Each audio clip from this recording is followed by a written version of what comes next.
Hello friends, welcome to Fantasy Gurutham YouTube channel.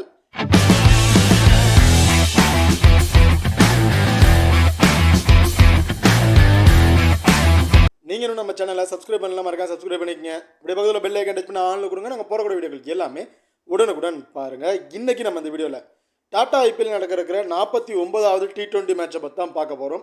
இந்த match யார் யாருக்கு இடையில நடக்குது அப்படின்னா பஞ்சாப் வர்ஸ் சிஎஸ்கே இவங்க ரெண்டு பேருக்கும் இடையில தாங்க இந்த மேட்ச் வந்து நடக்கிறது. இந்த பர்டிகுலர் மேட்சோட ஒரு சின்ன ப்ரிவியூ வீடியோ தான் பார்க்க போகிறோம். வீடியோவை கடைசி வரைக்கும் ஸ்கிப் பண்ணாமல் பாருங்கள். மேட்சை பொறுத்த வரைக்கும் 30ஆம் தேதி ஏப்ரல் வந்து நடக்கிறதுக்கு டைமிங் இரவு 7:30 மணிக்கு வந்து இந்த மேட்ச் வந்து நடக்கிறதுக்கு. வெனுவை பொறுத்த வரைக்கும் சென்னையில் தாங்க இந்த மேட்ச் வந்து நடக்கிறதுக்கு, அதாவது எம்ஏ சிதம்பரம் ஸ்டேடியம் சென்னையில் தான் இந்த மேட்ச் வந்து நடக்கிறதுக்கு.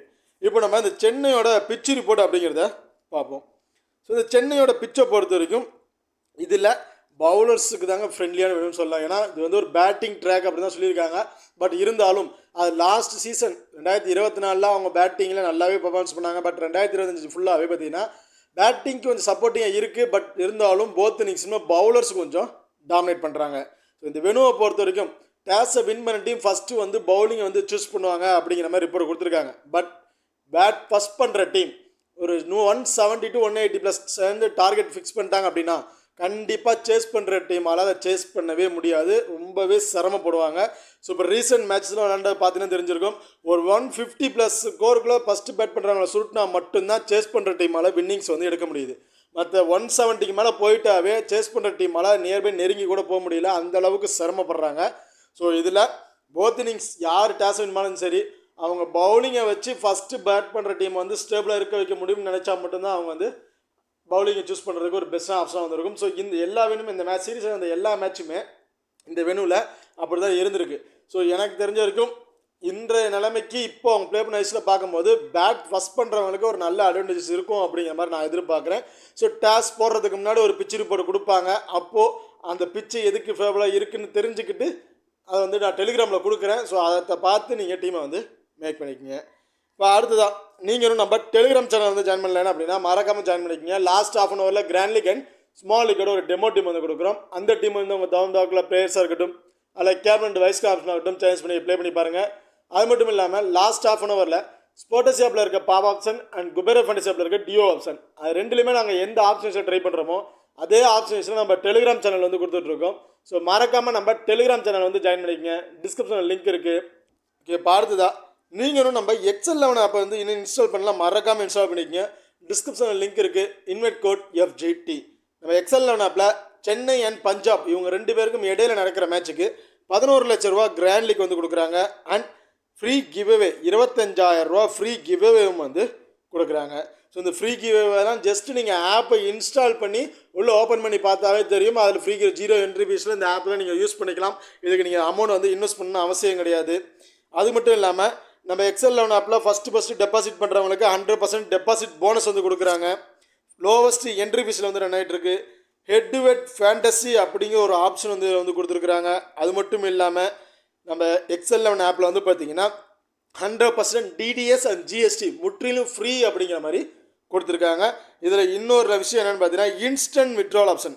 உங்களால் 30 செகண்டில் அமௌண்ட்டை வந்து விட்ராவலும் வந்து பண்ணிக்க முடியும். ஸோ மறக்காமல் நம்ம XL11 ஆப்பை இன்ஸ்டால் பண்ணிட்டு அவங்க ஒவ்வொரு நாள் கொடுக்குற ஆஃபர் வைஸை வந்து ட்ரை பண்ணி பாருங்கள். டிஸ்கிரிப்ஷனில் லிங்க் இருக்குது. Invite code FGT.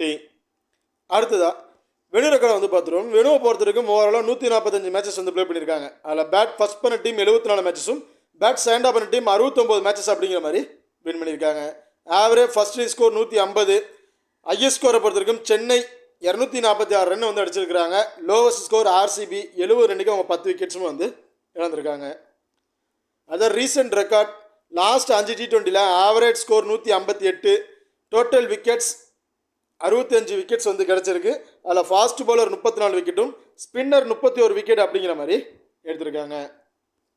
அடுத்த ஹெட்வேட் ரெக்கார்ட். ஸோ ஹெட்வேடை பொறுத்த வரைக்கும் லாஸ்ட் 5 வருஷத்தில் கிட்டத்தட்ட 10 மேட்சஸ் வந்து ப்ளே பண்ணியிருக்காங்க. அதில் பஞ்சாப் 6 மேட்சஸ் வந்து வின் பண்ணியிருக்காங்க. சென்னை 4 மேட்சஸ் தான் வந்து வின் பண்ணியிருக்காங்க. ஸோ இப்போ இருக்க ரீசன்ட் ஃபார்ம்லையும் சரி ஹெட்வேட்லேயும் சரி பஞ்சாப் தான் கொஞ்சம் டாப் ஆர்டரில் வந்து இருக்காங்க சென்னையை கம்பேர் பண்ணும்போது. இப்போது ரெண்டு டீமில் கூட ப்ராப்பர் 12 பேர் யார் யார் அப்படிங்கிறத பார்த்துருவோம். சென்னையை பொறுத்த வரைக்கும் ரசித் அண்ட் மாத்ரே இவங்க 2 பேரும் இன்னிங்ஸ் ஓப்பன் பண்ணுறாங்க. Sam Curran, Ravindra Jadeja, Brevis, Shubham Dube, Deepak Hooda, Mahendra Singh Dhoni, Noor Ahmad, Nathan Ellis, Khaleel Ahmed, Anshul Kamboj. So இதுதான் சென்னையோட ஒரு ப்ராப்பர் 12 பேர் ஒன்று டீமாக வந்து இருக்குது. இப்போது அடுத்ததாக பஞ்சாபை பொறுத்த வரைக்கும் பிரிட்ஸ்மன் சிங், பிரியன்ஸ் ஆர்யா 2 பேரும் இன்னிங்ஸ் ஓப்பன் பண்ணுறாங்க. Shreyas Iyer, Josh Inglis wicket keeping, Glenn Maxwell, Marco Jansen, Nehal Wadhera, Shashank Singh, Azmatullah முகமது சாய், அர்ஷதீப் சிங், சகல், ஹர்பிரிக் பார். ஸோ இதுதான் பஞ்சாபோட ஒரு ப்ராப்பர் 12 பேர் கொண்ட ஒரு டீமாக வந்து இருக்குது. இப்போது இந்த டீமில் 4 ஓவர் பவுல் பண்ணக்கூடிய பவுலர் அப்படின்னு பார்த்தோம்னா, ஸோ இந்த வெனுவில் ஸ்பின்னரை கம்பேர் பண்ணும்போது ஃபாஸ்ட் பவுலருக்கு நல்லாவே டேர்ன் இருக்குது. ஸோ மோத்தனிக்ஸுமே ஸ்பின்னரும் டாமினேட் பண்ணுறாங்க. இருந்தாலும் ஃபாஸ்ட் பவுலருக்கு கொஞ்சம் எக்ஸ்ட்ரா யூனிட்ஸ் வந்து இருக்கும் அப்படிங்கிற மாதிரி எதிர்பார்க்குறேன். Marco Jansen 4 over, Arshdeep Singh 4 over வந்து பவுல் பண்ணிடுவாங்க. சகல் மினிமம் 3லேருந்து 4 ஓவர், ஹர்பிட் பார் மினிமம் 3 அதிகபட்சம் 4 ஓவர் வந்து பவுல் பண்ணுவாங்க.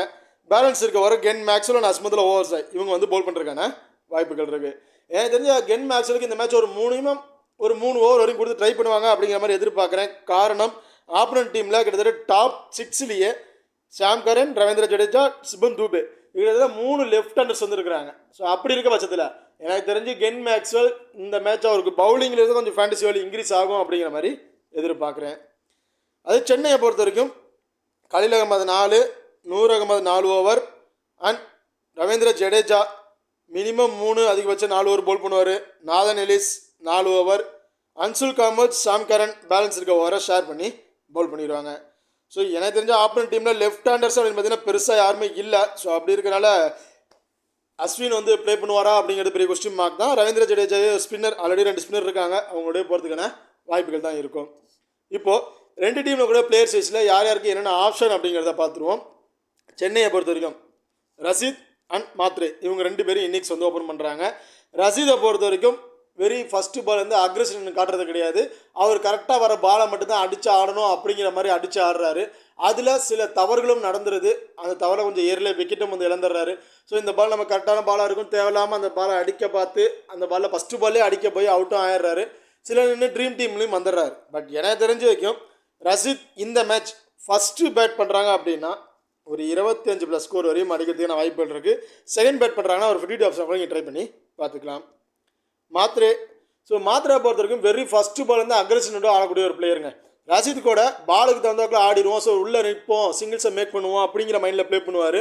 அதில் தெரியலாம் விக்கெட் இழக்கிறது வாய்ப்பு தான். பட் மாத்ரேவை பொறுத்த வரைக்கும் வெரி ஃபஸ்ட்டு பால்லேருந்து அடித்து ஆடக்கூடிய ஒரு பிளேயர். நீங்கள் எப்படி பண்ணணும்னா நம்ம பால்லேருந்து அடித்து தான் ஆடணும் அப்படின்னு ஆடுறாரு.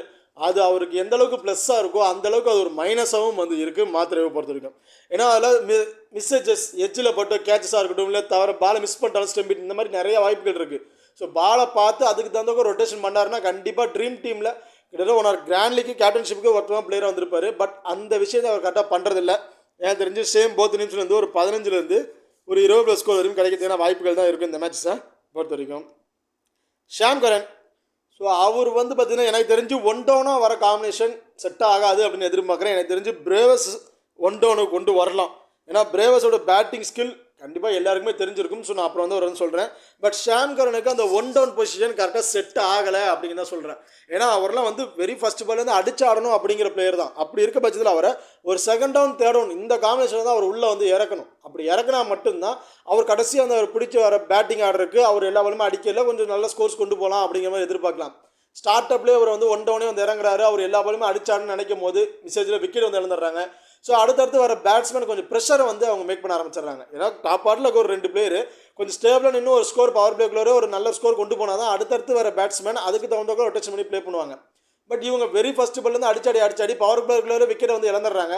அடுத்தடுத்து வர பேட்ஸ்மேன் ஸ்கோரை கொண்டு போகணுங்கிற மைண்டில் ஆடிய விக்கெட்ஸை வந்து இழந்துடுறாங்க. ஸோ எனக்கு தெரிஞ்சு இந்த மேட்ச் 1 டவுன் பிரேவர்ஸ் வந்தார் அப்படின்னா கண்டிப்பாக ஒரு நல்ல ஸ்கோர் போகிறதுக்கு ப்ளஸ் ஷாம் கரன் இருந்து இதே பொசிஷனில் தான் வராரு அப்படின்னா ஒரு 20+ ஸ்கோர் இந்த மாதிரி தான் வந்து எதிர்பார்க்க முடியும். பவுலிங்கில் 1 விக்கெட் இந்த மாதிரி தான் வந்து எதிர்பார்க்கலாம். ரவீந்திர ஜடேஜா இந்த மேட்ச் போத் இன்னிங்ஸிலும் இருந்து 2 விக்கெட் வரையும் கிடைக்கிறதுக்கான வாய்ப்புகள் இருக்குது. அண்ட் பேட்டிங் ஆர்டர் வந்தார் அப்படின்னா இவர்கிட்ட வந்து பெரிய அளவுக்கு நம்ம ஸ்கோர்ஸ் எதிர்பார்க்க முடியாது. ஸோ ஓரளவுக்கு ட்ரீம் டீமில் ஓரளவுக்கு பாயிண்ட்ஸ் வந்து எடுக்கிறது வாய்ப்புகள் இருக்குது இந்த மேட்சஸை பொறுத்த வரைக்கும். பிரேவஸ் நான் ஆல்ரெடி சொன்னது தாங்க, அவர் ஒன் டவுன் வந்தார் அப்படின்னா கண்டிப்பாக ஒன் கிராண்ட் லீக்கு கேப்டன்ஷிப்புக்கு ஒரு ஒர்த்தமான பிளேயராக வந்திருப்பார். ஸ்டார்ட் அப்பில் கொஞ்சம் ஸ்டேபிளாக இருக்க வரைக்கும் அந்த பிச்சோட தன்மையை தெரிஞ்சுக்கிற வரைக்கும் கொஞ்சம் சிங்கிள்ஸை மேக் பண்ணிகிட்டே இருப்பார். பிச்சு இப்படி தான் வருது, இப்படி தான் பால் வரும் அப்படின்னு தெரிஞ்சுக்கிட்டாரு. அதுக்கப்புறமா ஒரு பர்ஃபார்மன்ஸ் வேறு லெவல் பர்ஃபார்மன்ஸ் தான் இருந்திருக்கும். லாஸ்ட் மேட்ச் சன்ரைஸோட ப்ளே பண்ண மேட்ச்சை பார்த்துருந்தாவே தெரிஞ்சிருக்கும். அந்த கேட்ச் கம்யூன் மெண்டிஸ் பிடிக்கல அப்படின்னா கண்டிப்பாக சென்னை ஒரு ஹியூஜ் ஸ்கோர் கொண்டு போயிருப்பாங்க. கண்டிப்பாக சென்னை தான் அந்த மேட்ச் வந்து வின் பண்ணியிருப்பாங்க. பட் அந்த ஒரு எதிர்பாராத ஒரு கேட்ச், எது யாராலையும் பிடிக்க முடியாத ஒரு கேட்சை சொல்ல அந்தளவுக்கு ஒரு எஃபெக்ட் போட்டு கம்யூன் மெண்டிஸ் வந்து கேட்சை பிடிச்சிருந்தாரு. அதில் பிரேவஸ் கொஞ்சம் அவுட் ஆகிட்டு வெளியே போயிட்டார். அதர்வைஸ் பிரேவஸோட பேட்டிங் ஸ்கில் வேறு லெவல் பர்ஃபார்மன்ஸ். கண்டிப்பாக எல்லா மேட்சுக்கும் அவர் வந்து ஃபினிஷிங் ரோலில் தான் அனுப்புவாங்க. பட் அவர் மிடில் ஆர்டரும் நல்லாவே ஆடக்கூடிய ஒரு பிளேயர். எனக்கு தெரிஞ்சு இந்த மேட்ச் அவரை நீங்கள் போத் இன்னிங்ஸ்லேயுமே ஒரு இம்பார்ட்டன்ட் கொடுத்து ட்ரை பண்ணிக்கலாம். டூபே. ஸோ டூபேயை பொறுத்த வரைக்கும் அவரை நீங்கள் எப்போ ட்ரை பண்ணுறீங்கன்னா டாப் ஆர்டரில் 10 ஓவருக்குள்ளாரே விக்கெட்ஸ் பூரா போயிடுன்னு நினச்சிங்கன்னா மட்டும் டூபே ரொம்ப பெஸ்ட்டான பிளேயராக வந்து இருப்பார். இல்லை கடைசியில் தான் வந்து விக்கெட் போகுது அப்படின்னா, ஏன்னா டூபே எடுத்தோடனே லாஸ்ட் சீசன் மாதிரிலாம் ப்ளே பண்ணுறது கிடையாது. சிங்கிள்ஸாக அந்த டொக்குன்னு அடிச்சுக்கிட்டு சிங்கிள்ஸாகவே தான் அவர் ப்ளே பண்ணிகிட்டு இருக்காரு. கிட்டத்தட்ட 20-25 பாலுக்கு அப்புறம் தான் அவர் அடிக்கவே ஆரம்பிக்கிறார். ஸோ அப்படி இருக்க பட்சத்தில் கடைசி கட்டத்தில் அவர் வந்து அவர் பிடிக்கிற அந்த 3 ஓவருமே சிங்கிள்ஸாக ரொட்டேட் பண்ணிட்டு போகிறதுக்கு அவர் பிக் பண்ணுறது ரொம்ப வேஸ்ட்டாக போயிடும். டாப் ஆரில் டீம் கொலாப்ஸு, அதில் தூபே வருவார் நினச்சா மட்டும் அவர் ட்ரை பண்ணுங்கள். இல்லை இந்த மேட்ச் நீங்கள் அவர் ட்ரை பண்ணவே தேவையில்லை. தீபகுடா. ஸோ தீபகுடாவும் சொல்லிக்கிற மாதிரி ஒன்றுமே இல்லை. ஏன் தீபகுடா உள்ளே இருக்காரு அப்படிங்கிறது தெரியல. கடைசி மேட்ச் சிங்கிள்ஸாக ரொட்டேட் பண்ணி ஒரு 20+ ஸ்கோர் வந்து அடிச்சிருந்தாருங்க. அவள் தாங்க அவர்கிட்ட தான் சொல்கிறது. பெருசாக அவர்கிட்ட நம்ம ஸ்கோர்ஸ் வந்து எதிர்பார்க்க முடியாது. மகேந்திர சிங் தோனி பேட்டிங் ஆர்டர் வந்தார் அப்படின்னா ஒரு 25+ ஸ்கோர் அப்படிங்கிறத எதிர்பார்க்கலாம். அண்ட் விக்கெட் கீப்பிங் மூலயமா பார்த்தீங்கன்னா ஒரு 12+லேருந்து ஒரு 16+ ஃபேண்டசி பாயிண்ட் அப்படிங்கிறது கிடைக்கிறதுக்கான வாய்ப்புகள் இருக்குது மகேந்திர சிங் தோனியை பொறுத்த வரைக்கும். Noor Ahmad. So Noor Ahmad last match கொஞ்சம் நல்லாவே விக்கெட் எடுத்தாருன்னு சொல்லணும். அவுட்டர் வெனுவில் கொஞ்சம் பெருசாக சப்போர்ட்டிங் இல்லை. பட் ஹோம் சென்னையில் அவருக்கு நல்லாவே ஒரு விக்கெட்டிங் ஆப்ஷன் இருக்குது. போத் இன்னிங்ஸ்லேயுமே ரொம்ப சேஃபான பிளேயராக வந்திருப்பார். 2ங்கிறது 3 விக்கெட் வரைக்கும் கிடைக்கிறதுக்கான வாய்ப்புகள் இருக்குது இந்த மேட்சஸை பொறுத்த வரைக்கும். Nathan Ellis. எனக்கு தெரிஞ்சு இந்த மேட்ச் 10 ரனாக வரமாட்டார். அவருக்கு போல நாதன் எல்லிஸ் தான் ப்ளே பண்ணுறதுக்கான வாய்ப்புகள் இருக்குது. அப்படி ப்ளே பண்ணார் அப்படின்னா கண்டிப்பாக இவருக்கு ஃபஸ்ட்டு பவுல் பண்ணாலும் சரி செகண்டு பவுல் பண்ணாலும் சரி ஒரு இம்பார்ட்டன் கொடுத்து ட்ரை பண்ணி பாருங்கள். இந்த வெனுவில் நல்ல ஒரு விக்கெட்டிங் ஆப்ஷன் பவுலராக வந்துருந்துருக்காரு.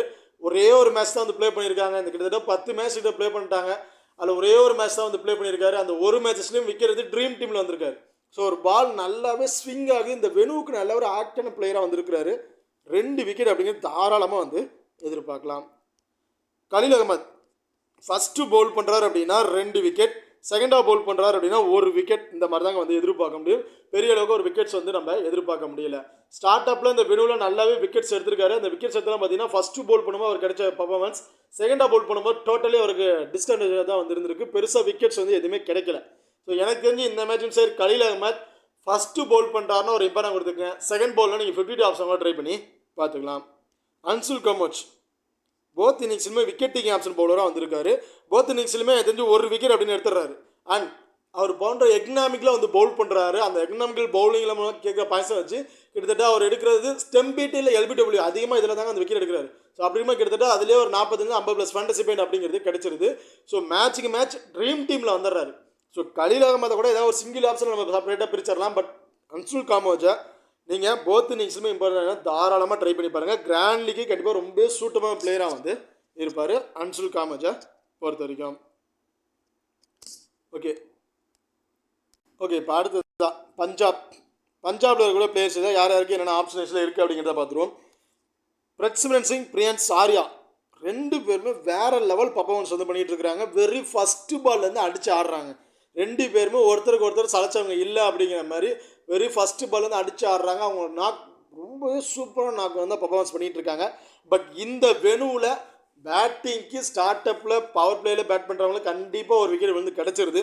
எனக்கு தெரிஞ்சு இந்த மேட்ச் பிரியன்ஸ் ஆர்யா ஒரு 25லேருந்து ஒரு 30+ ஸ்கோர் வரையும் அடிக்கிறதுக்கான வாய்ப்புகள் தான் இருக்கும். லாஸ்ட் மேட்ச் அவருக்கு இந்த பர்ஃபார்மன்ஸ் இந்த மேட்ச் அவர்கிட்ட வந்து நம்ம எதிர்பார்க்க முடியாது. அந்த 25+ ஸ்கோர் இந்த மாதிரி தான் வந்து எதிர்பார்க்கலாம். ஏன்னா ஸ்டார்டிங்லேயே பவுல் பண்ணக்கூடியது பார்த்தீங்கன்னா கலீல் அகமது, அன்சுல் காமோஜ் இவங்க 2 பேரும் வந்து பவுல் பண்ணுறாங்க. அதில் கலீல் அகமது, அன்சுல் காமோஜ் 2 பேரும் எனிவன் பிளேயர்கிட்ட பிரியன்ஸ் ஆர்யா கொஞ்சம் ஸ்ட்ரகிள் ஆகிறதுக்கான வாய்ப்புகள் இருக்குது. இந்த ஏரியாவில் விக்கெட் இழக்கிறதுக்கான வாய்ப்புகளும் வந்து இருக்குது. பிரட்சிமரன் சிங்கை பொறுத்த வரைக்கும் விக்கெட் கீப்பிங் பண்ணலை. பட் அவர் ஆப்ஷன் என்ன பண்ணுறாரு அப்படின்னா பிரியன்ஸ் ஆர்யா பேட் பண்ணுறாரு, நல்லா அடிக்கிறாரு அப்படின்னா இவர் கொஞ்சம் ஸ்டேபிளாக நிற்கிறாரு. அதுக்கப்புறம் அது தன்மையை தெரிஞ்சுட்டு அதுக்கப்புறம் இவரும் அடிச்சாட ஆரம்பிக்கிறார். எனக்கு தெரிஞ்சு பிரியன்ஸ் ஆர்யாட்டிருந்து இந்த மேட்ச் ஒரு 25+ ஸ்கோர் கிடைக்கிது அப்படின்னா பிரித்விராஜ் சிங் சேம் அவரும் அதே ஒரு 25லேருந்து ஒரு 30+ ஸ்கோர் இந்த மாதிரி தான் விட்டு நம்ம எதிர்பார்க்க முடியும். ரெண்டு பேருமே சிங்கிள் ஆப்ஷன்ஸில் கூடிய பிளேயர் தான். எனக்கு தெரிஞ்சு பிரியன் சரியா ஃபஸ்ட்டு பேட்னா ஒரு இம்பார்ட்டன் கொடுத்து ட்ரை பண்ணிக்கேன். பிரித்விராஜ் சிங் ரீசெண்ட் மேட்சை ப்ளே பண்ண எல்லா மேட்சுமே ஃபஸ்ட்டு பேட் பண்ணும்போது ஒரு நல்ல ஒரு ஸ்கோர் வந்து வச்சிருக்காரு. நீங்கள் டோட்டலி டிஃப்ரென்ஸ் மிக அவர் போத் நிமிஷமே ட்ரை பண்ணி தாராளமாக ட்ரை பண்ணி பார்க்கலாம். பட் ரெண்டு பேருமே கிட்டத்தட்ட 90% மேலே பிக் பண்ணியிருக்காங்க. கிராண்ட் லீக்கில் நம்ம ரிஸ்க் எடுத்தால் தான் வந்து ஒரு ஆப்ஷன் வந்து நம்ம கிடைக்க வரும்.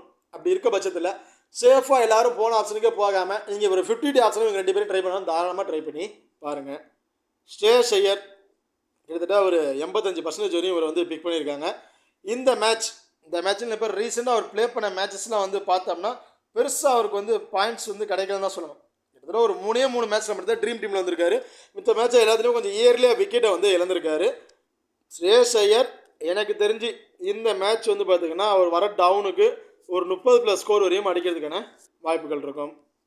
ஜாஸ் இங்கிலீஷ் ஸோ சில மேட்ச்லாம் வந்து அவருக்கு பேட்டிங் ஆப்ஷனும் வந்து கிடைக்கிறதில்ல. கண்டிப்பாக இந்த match Josh Inglis batting order வரதுக்கான வாய்ப்புகள் இருக்குது. அந்த விக்கெட் கீப்பிங் மூலிமாவே அவருக்கு வந்து நம்ம ஒரு 16+ ஃபேண்டசி பாயிண்ட் அப்படிங்கிறத எதிர்பார்க்கலாம். அண்ட் பேட்டிங் ஆர்டரில் ஒரு 25+ ஸ்கோர் அடிச்சிட்டாவே போதும். கிட்டத்தட்ட ட்ரீம் டீமில் இருக்க பாயிண்ட்ஸ்லாம் சேர்த்து ஓவரால் இவருக்கு வந்து ஒரு 60+ ஃபேண்டசி பாயிண்ட், அதாவது விக்கெட் கீப்பிங்கில் இருக்க பாயிண்ட் சேர்த்து ஒரு 50லேருந்து ஒரு 60+ ஃபேண்டசி பாயிண்ட் அப்படிங்கிறது கிடைச்சிடும். ஸோ அப்படிங்கிற பட்சத்தில் டாப் ஆர்டரில் இருக்க 2 பிளேயர் எனி 1 பிளேயரை பிக் பண்ணிங்க. பிரித்விராஜ் சிங் அண்ட் பிரியன் சேரா 2 பேர்லேருந்து any 1 player and Josh Inglis இவங்க வந்து ரொம்ப பெஸ்ட்டான பிளேயர்ஸாக வந்து இருப்பாங்க. அதாவது எதுக்கு ஜாஸ் இங்கிலீஷ்னா பிரியன் சேரா உங்களுக்கு ஃப்ளாப் வந்து வந்துச்சுன்னா அதுக்கு பதிலாக ஜாஸ் இங்கிலீஷ், இல்லை பிரித்விராஜ் சிங் ஃப்ளாப் வந்து வந்துச்சா பிரித்விராஜ் சிங் பதிலாக ஜாஸ் இங்கிலீஷ் அந்த மாதிரி காம்பினேஷன் நீங்கள் ட்ரை பண்ணுங்கள். இல்லை இந்த மேட்ச் இவங்க டாப் ஆர்டர் 2 பேருமே நல்ல ஒரு ஸ்கோர் கொண்டு போயிடுவாங்கன்னு நினச்சிங்க அப்படின்னா ஜாஸ் இங்கிலீஷை நீங்கள் கன்சல்ட் பண்ணவே தேவையில்லை. கென் மேக்ஸ்வெல் ஸோ பேட்டிங்லேருந்து அவங்கள்ட்ட வந்து நம்ம பெருசாக வந்து எக்ஸ்பெக்ட் பண்ணக்கூடாது. ஏன்னா அவர் பேட்டிங்கில் இந்த சீரீஸ் டோட்டலி ஃப்ளாப்னு தான் சொல்லணும். பெருசாக அவருக்கு சப்போர்ட்டிங் கிடைக்கல. ஸ்பின்னர்ஸ்டாக நல்லாவே ஸ்ட்ரகிள் ஆகிறாருங்க. பால் நல்லாவே ஸ்விங் பண்ணி பவுல் பண்ணுறவங்கள்ட்ட நல்லாவே ஸ்ட்ரகிள் ஆறு. அதில் நல்ல குவாலிட்டியாக பவுல் பண்ணக்கூடிய பவுலர் நூர் அகமது இருக்கார், ரவீந்திர ஜடேஜா இருக்கார். எனக்கு தெரிஞ்சு கண்டிப்பாக கென் மேக்ஸ்வெல் பேட்டிங் ஆர்டர் வந்தாருன்னா ஒரு 10லேருந்து ஒரு 15+ ஸ்கோர் அப்படிங்கிறத எதிர்பார்க்கலாம். பவுலிங்லேருந்து இந்த மேட்ச் 2 விக்கெட் வரையும் எடுக்கிறதுக்கான வாய்ப்புகள் இருக்குது கென் மேக்ஸ்வெலை பொறுத்த வரைக்கும். மார்க்கோ ஜான்சன் பேட்டிங் ஆர்டர் கண்டிப்பாக வந்துடுவார். பேட்டிங் ஆர்டர் வந்தார் அப்படின்னா அவர்கிட்ட நம்ம ஒரு 20+ ஸ்கோர் அப்படிங்கிறத எதிர்பார்க்கலாம். பவுலிங்கில் போத் இன்னிங்ஸ்லேருந்து ஒரு விக்கெட் இந்த மாதிரி தாங்க வந்து கிடைக்கிறதுக்கான வாய்ப்புகள் இருக்குது. பெரிய அளவுக்கு அவர்கிட்ட விக்கெட்ஸ் நம்ம எதிர்பார்க்க முடியாது. நகுல் வாதரே ஸோ இந்த மேட்ச் பேட்டிங் ஆர்டர் வருவாரா அப்படிங்கிறது கொஸ்டின் மார்க். சசாந்த் சிங் நகுல் வாதரே 2 பேருமே இந்த மேட்ச் பேட்டிங் ஆர்டர் வருவாங்களா அப்படிங்கிறது பெரிய கொஸ்டின் மார்க்காக தான் வந்துருக்கு. காரணம் டாப் ஆர்டர் நல்லா குவாலிட்டியான யூனிட் வச்சுருக்காங்க. இல்லை கென் மேக்ஸ்வெலை தவிர்த்து மிச்சம் எல்லாருமே ரொம்ப சூப்பராக குவாலிட்டியில் பேட்டிங் ஆடக்கூடிய பிளேயர்ஸ் தான். ஸோ அப்படி இருக்கும்போது நீங்கள் சென்னைக்கு ஃபேவராக ஒரு டீமை மேக் பண்ணுறீங்க அப்படிங்கிற பட்சத்தில் அதில் நகுல் வாதரே அண்ட் சசாந்த் சிங் 2 பேருக்கும் இம்பார்ட்டன் கொடுத்துங்க. அப்படி இல்லைன்னா இவங்க 2 பேருமே நீங்கள் கன்சல்ட் பண்ணவே தேவையில்லை. அஸ்மதுல்லா உமர் சாய் இனிமேல் 2லேருந்து ஒரு 3 ஓவர் வந்து பவுல் பண்ணுறதுக்கான வாய்ப்புகள் இருக்குது இந்த மேட்சஸை பொறுத்த வரைக்கும். இவர் வந்து பார்த்திங்கன்னா கொஞ்சம் ரைட்டாக மீடியம் ஃபாஸ்ட்டில் பவுல் பண்ணக்கூடிய ஒரு பவுலர். பெருசாக இவருக்கு மேட்சஸ் வந்து கிடைக்கல தான் சொல்லணும். பவுலிங் ஆப்ஷன் கிடைக்கல. ஒரே ஒரு மேட்ச் தான் வந்து மேட்ச் வந்து ப்ளே பண்ணியிருக்காரு. இந்த மேட்ச் 5 பவுலிங் ஆப்ஷன் கொடுப்பாங்க. ஃபஸ்ட்டு பவுல் பண்ணுறாங்கன்னா ஒரு விக்கெட், செகண்டாக பவுல் பண்ணுறாங்க அப்படின்னா அன்எக்ஸ்பெக்டான ஒரு விக்கெட் இப்படி தான் வந்து விட்டு நம்ம எதிர்பார்க்க முடியும். ஹர்ஷதீப் சிங் போத் இன்னிங்ஸ்லேயுமே ஒரு இம்பார்ட்டன்ட் பிளேயராக வந்திருப்பார். பர்டிகுலராக ஃபஸ்ட்டு பவுல் பண்ணுறாரு அப்படின்னா உன்னோட கிராண்ட் லீக்கு ஸ்மால் லீக் கூட நீங்கள் கேப்டன்ஷிப் கொடுத்து ட்ரை பண்ணி பார்க்கலாம். இந்த வெனுவில் இருக்கிற ஸ்விங் வைஸில் பார்க்கும்போது ஃபாஸ்ட் பாலுக்கு இருக்க சப்போர்ட்டிங் வைஸில் பார்க்கும்போது ஹர்ஷதீப் சிங் ஸ்டார்டிங் பவர் பிளேலே 1 or 2 விக்கெட்ஸ் எடுக்கிறதுக்கான வாய்ப்புகள் இருக்குது. 1 or small league and grand லீக்கு கேப்டன்ஷிப்புக்கு ஒரு ஒர்த்தமான பிளேயராக வந்திருப்பார் ஹர்ஷதீப் சிங்கை பொறுத்த வரைக்கும். சகல் இந்த வெனுவில் ஸ்பின்னருக்கு கொஞ்சம் நல்லாவே சப்போர்ட்டிங் இருக்குது. பால் நல்லாவே டேர்ன் ஆகுது. அதில் செகல் நல்லாவே ஸ்ப்ளிக் பண்ணி பவுல் பண்ணுறாருங்க. நல்லாவே இது வருது. அவர் பாலை அடித்து ஆடணும்னு நினச்சிட்டாவே கண்டிப்பாக கேட்சஸ் இந்த மாதிரி தான் வருது. அவர் பாலை சிங்கிள் ஸ்டடிட்டு போயிடணும். அடித்தே ஆடணும்னு நினச்சாங்கன்னா பவர் ஹிட்டிங்கோடு நல்லா ஆடணும். அப்படி இல்லை மிஸ்ஸேஜில் என்ன அடித்தாங்கன்னா கண்டிப்பாக விக்கெட்ஸ் கிடைக்கிறதுக்கு வாய்ப்புகள் இருக்குது. ஃபஸ்ட்டு பவுல் பண்ணால் 2 விக்கெட் அப்படிங்க எதிர்பார்க்கலாம். செகண்டாக பவுல் பண்ணால் 1 விக்கெட் இந்த மாதிரி ஆப்ஷன்லாம் விட்டு நம்ம எதிர்பார்க்க முடியும். ஹர்ப்ரீத் பார் ஸோ ஹர்ப்ரீத் பாரை பொறுத்தவரைக்கும் லெஃப்ட் ஆர்ம் ஆர்த்தடாக்ஸ் பவுலர். ரொம்பவே ஒரு குவாலிட்டியான பவுலர். நல்ல ஒரு விக்கெட்டிங் ஆப்ஷன் ஒரு பவுலர்னு சொல்லலாம். இம்பாக்ட் பிளேயராக வந்து உள்ளே வராரு. ஸோ இவர் அதுதான் இவருக்கு நமக்கு ஒரு மைனஸாக வந்திருக்கு. மற்றபடி இவர் ப்ளே பண்ண 2 மேட்சஸுமே ரொம்பவே சூப்பராக பவுல் பண்ணி விக்கெட்ஸ் வந்து எடுத்திருக்காங்க. ட்ரீம் டீமில் வந்திருக்காரு. இது வந்து ஹர்ப்ரீத் பார் செகண்டாக பவுல் பண்ணுறாரு அப்படின்னா 2 விக்கெட் வரைக்கும் கிடைக்கிறதுக்கான வாய்ப்புகள் இருக்குது. ஃபஸ்ட்டு பவுல் பண்ணுறாருன்னா 1 விக்கெட் இந்த மாதிரி தான் வந்து எதிர்பார்க்க முடியும். ஓகே, இப்போது இந்த 2 டீமில் இருக்கக்கூடிய பிளேயர்ஸில் லோ பர்சன்டேஜ் பிளேயர்ஸ் யார் யாருக்கு இம்பார்ட்டன் கொடுக்கலாம், ஹை பர்சன்டேஜ் பிளேயர்ஸ் யார் யாருக்கு இம்பார்ட்டன் கொடுக்கலாம் பார்ப்போம். ஹை பர்சன்டேஜ் பிளேயர்ஸில் Prabhsimran Singh, Priyansh Arya, Shreyas Iyer, Marco Jansen, Arshdeep Singh and same கிட்டத்தட்ட வந்து பார்த்தீங்கன்னா அந்த 5 பிளேயர் வந்து ஹை பர்சன்டேஜில் வந்திருக்காங்க. இந்த 5 பிளேயரில் மார்கோ யான்சன், ஹர்ஷதீப் சிங், ஸ்ரேஷ் ஐயர் இந்த 3 பேருமே நீங்கள் போத் இன்னிங்ஸ்லையுமே இம்பார்ட்டன் கொடுத்து ட்ரை பண்ணிக்கலாம். பிரியான்ஸ் ஆர்யா, பிரித்ஸ்மன் சிங் 2 பேரில் எனி ஒன் பிளேயரை நீங்கள் ட்ரை பண்ணிக்கோங்க போத் இன்னிங்ஸ்லையுமே. அது லோ பர்சன்டேஜில் Josh Inglis, Glenn Maxwell, Harpreet Brar, Azmatullah Omarzai, Chahal இந்த 5 பிளேயர். இந்த 5 பிளேயரில் இருந்து கென் மேக்ஸ்வெல் சரி போத் இன்னிங்ஸ்லையுமே நீங்கள் அவருக்கு பவுலிங் ஆப்ஷனுக்கு மட்டும் எடுத்தீங்க ட்ரை பண்ணுறீங்க அப்படின்னா அவருக்கு போத் இன்னிங்ஸ்லையுமே ட்ரை பண்ணி பார்க்கலாம். ஹார்பிட் பார் செகண்டாக பவுல் பண்ணுறாங்கன்னு ஒரு இம்பார்ட்டன் கொடுத்துங்க. செகல், ஹர்ஷதீப் சிங் இவங்க 2 பேருமே வந்து பார்த்தீங்கன்னா போத் இன்னிங்ஸ்லையுமே நீங்கள் இம்பார்ட்டன் கொடுத்து ட்ரை பண்ணிக்கலாம். பட் பர்டிகுலராக செகலுக்கு ஃபஸ்ட்டு பவுல் பண்ணுறாங்கன்னா ஒரு இம்பார்ட்டன் கொடுத்து செகண்ட் பவுலில் நீங்கள் 50 ஆப்ஷன் கூட ட்ரை பண்ணி பார்த்துங்க.